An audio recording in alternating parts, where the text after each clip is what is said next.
Hello, in this video we're going to take a look at installing and migrating to Mastercam 2025.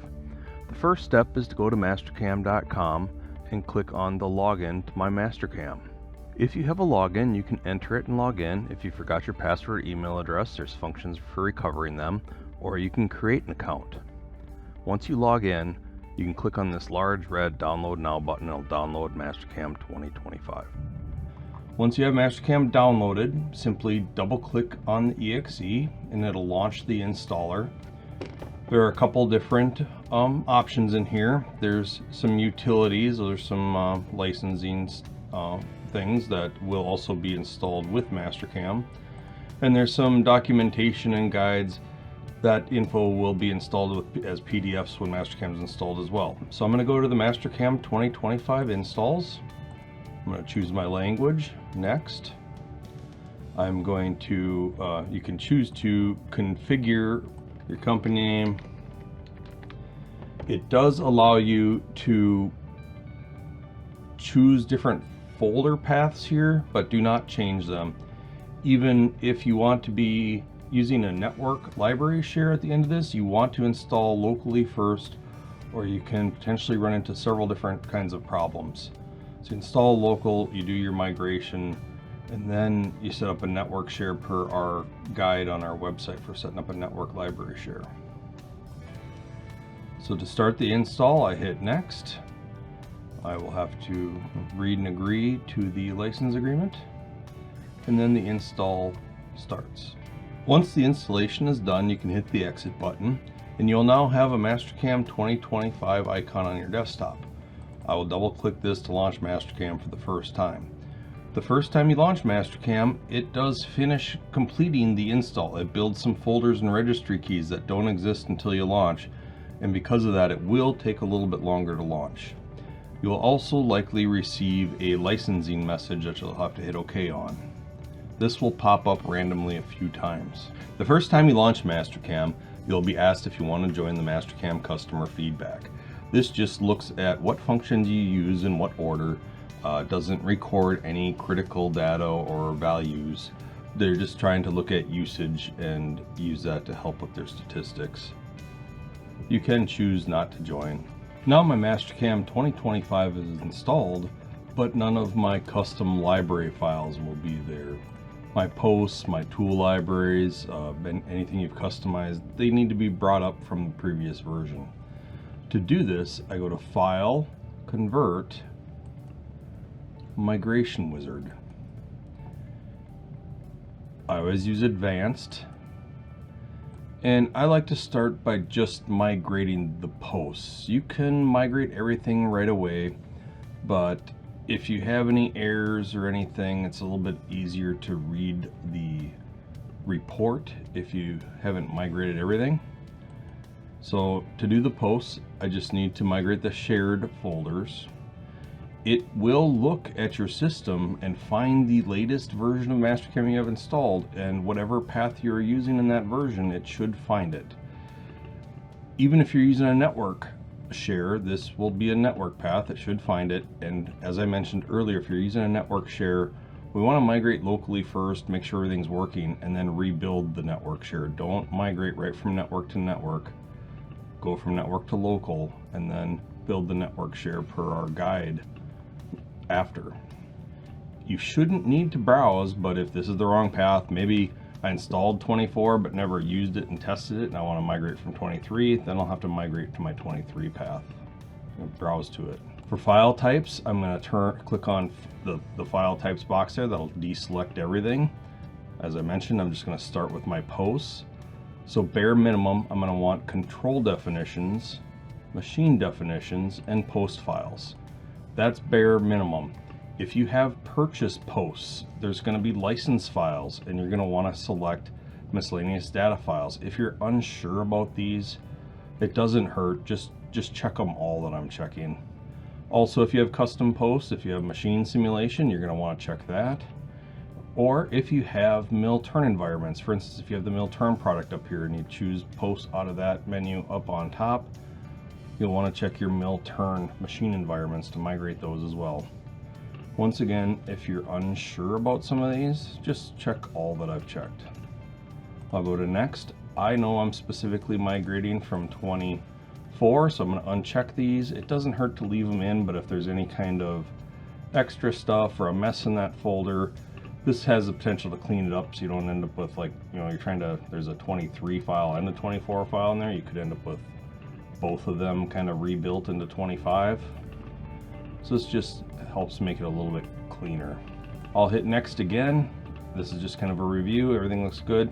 So I'll hit finish to start the migration of my posts. Once the update is complete, you can choose to view the results. I'm gonna hit yes. There's a fair amount of info in here. The main thing I'm looking for is if there's any errors. There's no errors here. One thing I would like to point out is that this is normal. Several files were skipped. If there are library files that have been unedited since the install, you know, they will be installed again in this version and they're not going to be migrated. It only migrates files that have been customized. I can close the event log and my post should now be available. On my machine tab, for instance, if I expand mill, I'll have to manage my list and my post should be there and I can add them. I would just like to note that if you are doing a network share, you may want to add them for testing, but once you aim your files at the network again, you will need to remove them. They will remain to this local path. You'll need to remove them. And once you're set up, have your network share set up, this should automatically be to that network share and you'll need to add them again. So my posts are there. So now I want to migrate the rest of my files. So I'm going to go to File, Convert, Migration Wizard again. Once again, I'm going to choose Advanced. This time, I'm going to check both boxes. This gives me access to all my files, and just like my shared file, my file should look at whatever was used last. If 23 was the last thing installed, it should be aimed at that already. But like before, if you installed 24 but never used it, you may need to browse back to the 23 path. I'm going to hit Next. I'm going to turn off all file types again. I don't typically migrate part files. Right now we can open up part files that go back many versions and there isn't necessarily a need to migrate them. You can. The reason I don't is because we can go back many versions and it takes a long time. You could have thousands of files to migrate. So that being said, that's kind of a preference. You could migrate them, but it will add a lot of time. Operation libraries. That's if you use the right-click import-export function, you have them customized, you like to bring them across. Default files are often important. That's if those are like your toolpath defaults, like if you use Contour and you already have it set to where comp. This can sometimes create problems because it'll be basically using your old default and the new version may have new toolpaths. And if you use the new toolpath, you'll get an error then saying no defaults found. You can work around this. Basically, you might have some bad settings in that toolpath. You'll have to go through that toolpath and kind of set stuff up a little bit. And then if you hit the Save to Defaults button, it should add that to your defaults and then you'll no longer get the error. Many people will want to do tool libraries. That's if you've customized any tool libraries, made your own, or edited feeds and speeds. Wire power libraries, that's if you're using the wire product and you have like libraries saved for your tech. If you've customized any setup sheets, you'll want to choose that. If you're using the probing add-on, you'll want to check that. Config files, that's from your My Path. That can be migrated. It can sometimes be problematic. I do like to migrate it. That's things like your screen color, your auto highlight settings, everything in file configuration. It is one of those things though where sometimes they add new stuff and or you could be set on old stuff unintentionally if you migrate it for too many years in a row. Every couple of years, maybe 2-3 years, I like to not migrate it, kind of start fresh. And then I'll just open up, say 2024, open up the config page, open up 2025, open up the config page, and just kind of go through page by page and just mark up the things that I recognize as being important to me. That way I'm not kind of carrying over old settings. There are settings in there, like for instance, if I were to save a step file, what version of step is that, and some stuff like that. And if I continually migrate it for years and years, I could be saving some old data that could potentially create some problems in some areas. Another thing I'd like to note here is that if you're not sure what something is, if you just click on it, you do get a help here at the bottom, kind of telling you what it is. So the power libraries were for .power for the wire. If you're using the tech, where all the tech's already loaded into the post, you need to check that to do the tech. The nesting sheets, and some of that's some router stuff. Workspace files, that's maybe another common one. That's basically your interface if you've customized the ribbon. If you are unsure, you can just check everything, but you may get some extra stuff you don't want. But once again, it also doesn't migrate files that haven't changed. I'm not going to do the part files though, because that'll take a while. Versions, once again, I know I am migrating from 2024 to try to keep it a little bit cleaner. I'll limit to that, and then I have finish. Just can double check just kind of shows me an overview of everything. And then my migration starts. During the migration process, if there's any files that already exist and it's trying to also convert it, you'll get this pop-up dialog giving you some options on how to proceed. I can view what file is in conflict. It says that, I'm trying to migrate that file and it exists. I can choose to back up the original file and update. That's probably the best choice if you're not sure what's going on, or you can update and replace the original file, or do not update. Depending on how much this pops up, it may be safe to do this one at a time, but I am going to have this pop up a handful of times because I already migrated the posts, and in the last step I just said migrate everything again.